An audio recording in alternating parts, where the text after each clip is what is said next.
नमस्ते प्रणाम। आप सबकी सम्मानी जरूर बताई जा। आज हम उपस्थित बानी एक माता रानी के भजन लेके, जो कि बड़ा ही सुंदर बा। जरूर सुनी जा, लाइक करी जा। चैनल पर नए बनिए तो सब्सक्राइब करी जा और एक प्यारा सा कमेंट करी जा। तो सुनी जा बहुत ही सुंदर भजन। कहवा से आवेली सीताली मैया, कहवा से काली मैया, कहवा से काली मैया हो। रामा हो कहवा से आवले भगवान, त कहाँ से शिव पार्वती हो। रामा हो कहवा से आवे भगवान, तो कहाँ से शिव पार्वती हो। गौआ से आवेली सीताली मैया, आवारू सीताली मैया हो।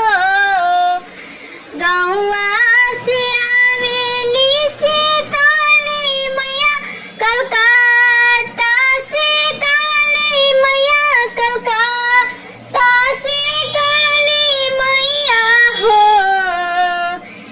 रामा हो अवधपुर से आवे भगवान, त पर्वत से शिव पार्वती हो। रामा हो अवधपुर से आवे भगवान, त पर्वत से शिव पार्वती हो। काई चढ़ी आवेली सीताली मैया, आवारू कलिया मैया, आवारू कलिया मैया हो। रामा हो काई चढ़ी आवे भगवान, त काई चढ़ी शिव पार्वती हो। रामा हो काई चढ़ी आवे भगवान, त काई चढ़ी शिव पार्वती हो। गधा चढ़ी आवेली सीताली मैया, आवारू सीताली मैया हो। गधा चढ़ी आवेली सीताली मैया, हाथी चढ़ी कालिया मैया, हाथी चढ़ी कालिया मैया हो। रामा हो रथ चढ़ी आवे भगवान, त बसहा चढ़ी शिव पार्वती हो। रामा हो रथ चढ़ी आवसे भगवान, त बसहा चढ़ी शिव पार्वती हो। कहवा से आवेली सीताली मैया, कहवा से काली मैया, कहवा से काली मैया हो।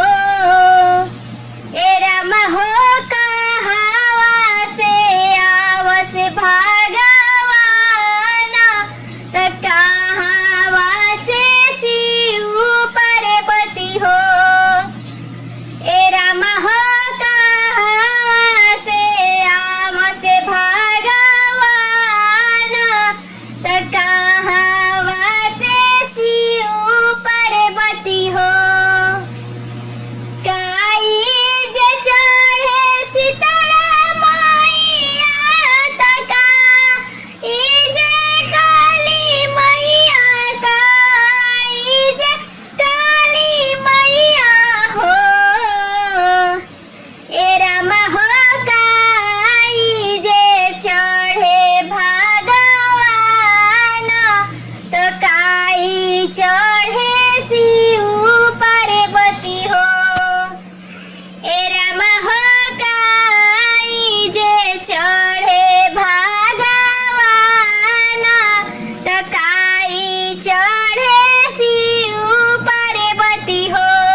मैया चढ़े शिवजी के हो, ए रामा हो मिसरी जे माखन चढ़े भगवान, ते मेवा चढ़े पार्वती हो।